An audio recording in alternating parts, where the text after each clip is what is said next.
صوتنا في العالم.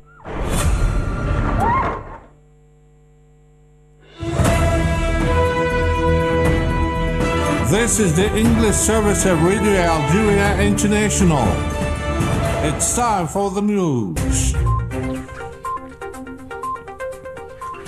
In today's top stories, Algeria expressed its deep regret and serious concern regarding the tragic clashes that broke out between India and Pakistan, which resulted in the killing of 36 people on both sides. Prime Minister Nadir al-Arbawi is representing President Abdelmajid Tebboune at the third high-level African Forum due to start today in Freetown, Sierra Leone. Here in Algiers, the General of the Army, Minister of Delegate to the Minister of National Defense, Said Shingri, has presided over the opening of an international conference entitled The Geopolitics of Terrorism in the Shadow of New Global Changes.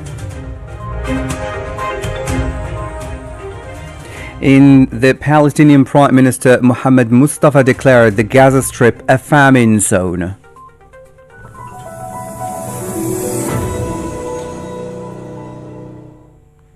Hello and welcome to Radio Algeria International. I'm Jamal Silmani. Starting in today's news, the Algerian government expressed its deep regret and serious concern regarding the tragic clashes between India and Pakistan. This came at the level of the Security Council and also in the Algerian diplomacy chief's phone calls with his Indian and Pakistani counterparts. Algeria issued an urgent appeal for restraint, just as it called for political and diplomatic action to prevail over the use of force. Algeria said the current priority must be given to restraint, calm and responsibility to resume dialogue, which alone can spare India and Pakistan and their peoples the hardships of a conflict that they can and must overcome. The Minister of State in charge of Foreign Affairs, the National Community Abroad and African Affairs, Ahmed Attaf, has received a telephone call from the Deputy Prime Minister, Minister of Foreign Affairs of the Islamic Republic of Pakistan, Mohammed Ishaq Dar. On this occasion, the two parties underlined the strong political will of the leaders of the two countries to develop Algerian-Pakistani relations and to raise them to the highest possible levels. The two ministers also discussed developments in the situation on the Indian Peninsula. In this connection, Ahmed Attaf reaffirmed Algeria's position, which calls for preserving the foundations of security and stability in the region by giving priority to dialogue and diplomacy and by working to resolve disputes by peaceful means. Prime Minister Nadir al-Arbawi has held talks with the Vice President of the Republic of Sierra Leone, Mohamed Goutley Jallow, in Freetown, ahead of his participation, representing the President of the Republic, Mr. Abdelmajid Tebboune, in the third high-level African Forum on South-South and the Triangular Cooperation for Sustainable Development. The talks focused on bilateral relations between the two countries and ways to strengthen them to serve the common interest while reviewing the current situation on the African continent, especially in the Sahel region. As you followed in our top stories, the General of the Army, Minister Delegate to the Minister of National Defense, Chief of Staff of the National People's Army, Said Shingri, has presided over the opening of an international conference entitled The Geopolitics of Terrorism in the Shadow of New Global Changes, as part of the consolidation of Algeria's approach to the fight against terrorism. The Ministry of National Defense is organizing the two-day international seminar in Beni Messous here in Algiers. Mr. Shingri has stressed that Algeria was among the first countries to foresee the danger of terrorism thanks to the support of the people for the institutions, that it has succeeded in rooting it out and defeating its vile designs. At the scheduled conferences, the participating professors and experts focus their presentations on analyzing the geopolitical map of terrorism, defining the contours of the terrorist threat in the future, as well as the foundations, rules and mechanisms of Algeria's approach to combating and preventing this scourge. Now, the Minister of State in charge of energy mines and renewable energies, Mr. Mohammed Arqab, has announced that the government has launched a major program to enhance and develop national mining capabilities. Amina Burisha has more. This came during a ceremony celebrating the 59th anniversary of the nationalization of mines and the 58th anniversary of the creation of the National Mining Research and Exploitation Company Sonarem. The ceremony was organized under the slogan Enhancement of Mineral Resources towards Strengthening National Achievements. On this occasion, Mr. Arqab emphasized that the revision of the law governing mining activities aimed to adapt its recent development and strengthen the sector's attractiveness to investors while preserving national interest. We are fully aware of what the mining sector can bring. Consequently, we have launched a major program to develop and modernize our country's mining capabilities through concrete measures, including the revision of the law regulating mining activities to adapt it to recent developments in the sector, increasing its attractiveness to investors while preserving national interests. This framework will see the light of day. Let's note that the program includes a review of the legal framework and expansion of the mining base and the launch of major structuring projects, with the aim of increasing the added value of the mining sector. The next text will soon be submitted to both houses of parliament for adoption. Parliamentarians and officials have stressed in Algiers the need to speed up the launch of the revision process of the association agreement between Algeria and the European Union, noting that the imbalance that has marked its implementation since its entry into force 20 years ago has prevented Algeria from fully benefiting from it. Algeria has unanimously elected chair of the Artistic Committee for Intellectual Property for the League of Arab States at the opening of the committee's 14th meeting held on Wednesday in the Egyptian capital, Cairo. The Algerian Ministry of Culture described the election as the culmination of efforts by the ministry to consolidate the culture of copyright protection and to strengthen Algeria's presence in relevant regional and international bodies. Algeria commemorates on Thursday, tomorrow, the National Memory Day, marking the 80th anniversary of the May 8, 1945 massacres, which exposed the final mask of the French colonialist after committing a crime under international law, a premeditated genocide for which international criminal responsibility lies with its perpetrators. Asabika has more. The May 8, 1945 massacres revealed the hypocrisy of France's colonial claims by brutally suppressing tens of thousands of Algerians who had gathered in Stif, Guelma, Kharrata, and other cities to celebrate the end of World War II, demand independence, and display the national flag. The violence shattered France's narrative of a civilizing mission. In this context, in Algiers, the Minister of War Veterans, Mr. Laïda Robiga, affirmed that the 18th anniversary of the May 8, 1945 massacres is an occasion to remember a pivotal stage in the Algerian people's struggle to regain national sovereignty. The minister stressed that the commemoration of May 8, 1945 designated a National Memory Day in a unifying occasion where all Algerians come together in national consensus to honor a cherished part of their history. These days, by the grace of God, we are commemorating a cherished anniversary for the entire Algerian people, an occasion where all honorable patriots come together and unite. The history of May 8, 1945, which the President of the Republic has designated as a National Memory Day, is in truth a national day of national consensus. He highlighted that the commemoration takes place amid Algeria's broad national achievements, reaffirming the President's commitment to advancing progress in all sectors, especially economy, as a state priority. For his part, the President of the May 8, 1945 Foundation, Abdelhamid Slaqji, emphasized that France must recognize the massacres it committed in Algeria, particularly those of May 8, 1945, which he described as a black page in France's history and the final crime before Algeria's liberation struggle began in 1955. 1954. He noted that the May 8th Foundation has consistently demanded acknowledgement of these crimes, and he dedicated years to documenting testimonies and historical accounts of that period when Algerian nationalists used the celebration of victory over Nazism to call for independence.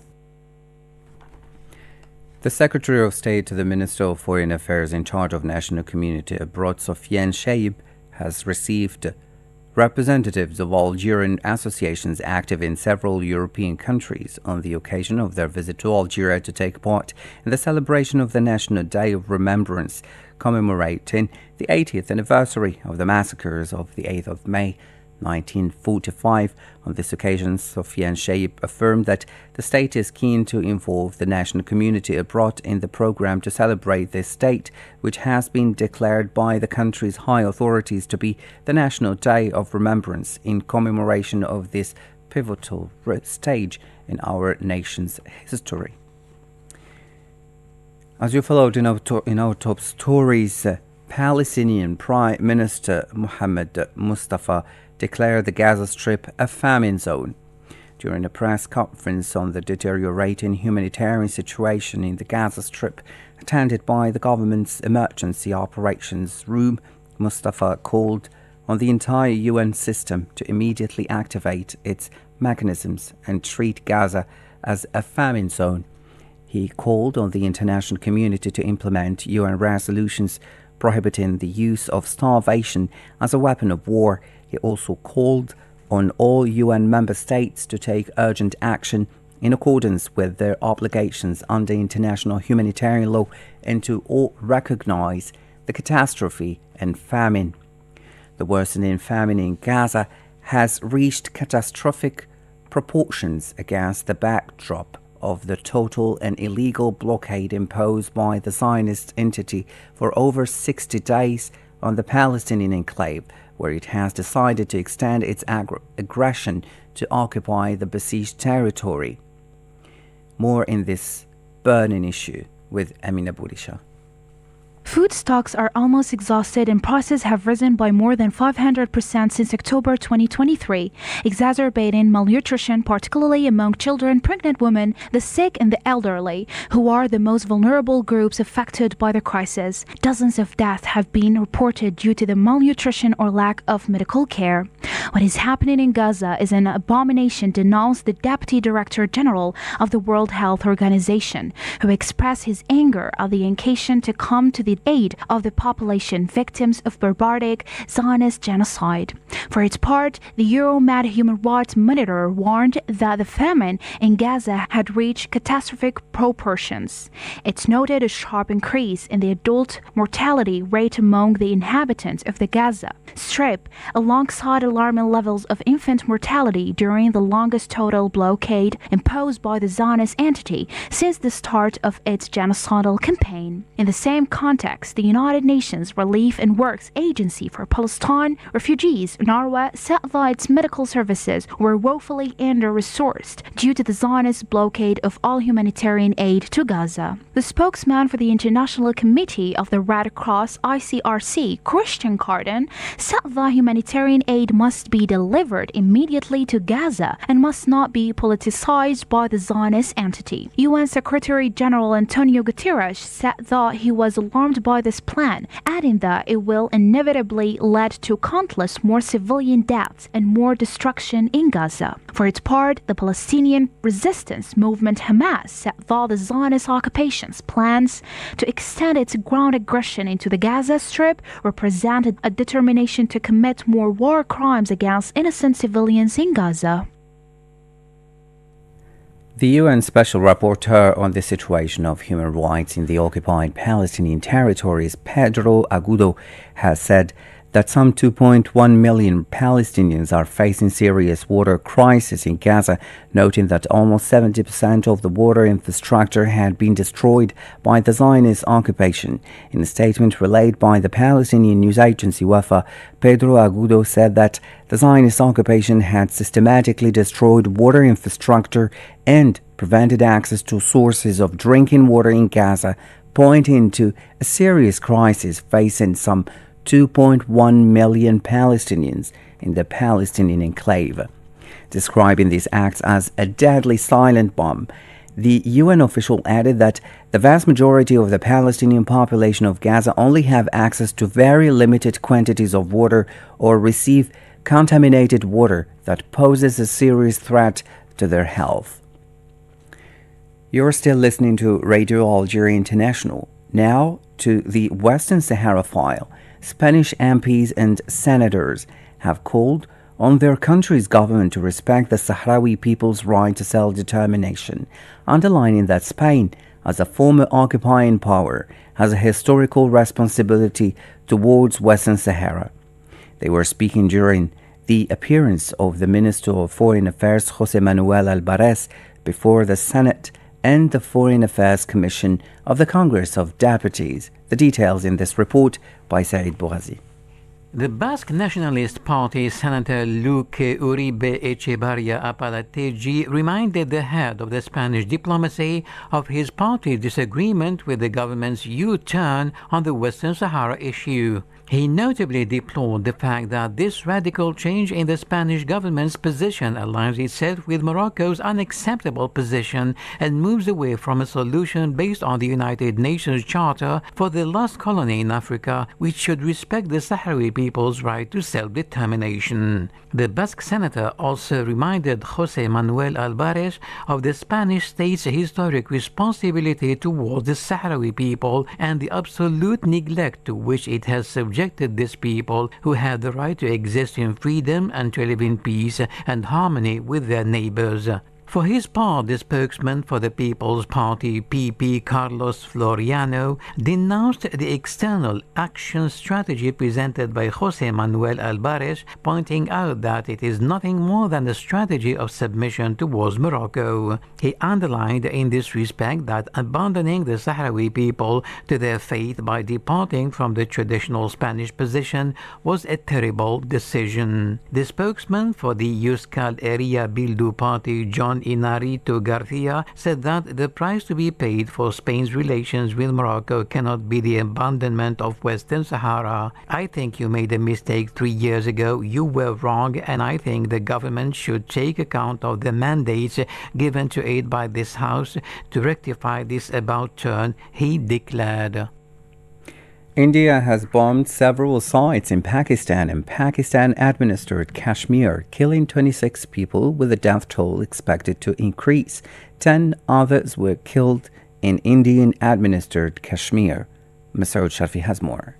Pakistan has vowed retaliation, stating that its military shot down Indian jets and drones. Earlier, the UN called for restraint, warning of the consequences of a military confrontation between India and Pakistan. Speaking about tensions between India and Pakistan earlier, the UN Secretary General Antonio Guterres stressed that now is the time for maximum restraint and stepping back from the brink, adding that a military solution is no solution. It pains me to see relations reaching a boiling point. I understand the raw feelings following the awful terror attack in Pahalgam on 22 April. I once again strongly condemn that attack and extend my condolences to the families of the victims. Targeting civilians is unacceptable, and those responsible must be brought to justice through credible lawful means. It is also essential, especially at this critical hour, to avoid a military confrontation that could easily spin out of control.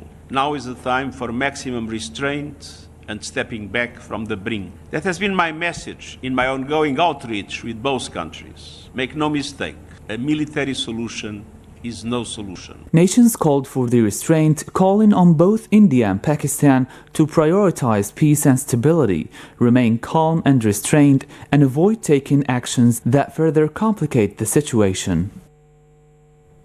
Let's just recall that the Algerian government expressed its deep regret and serious concern regarding the tragic clashes between India and Pakistan. You're still listening to Radio Algeria International. Thank you so much for joining us. Stay tuned.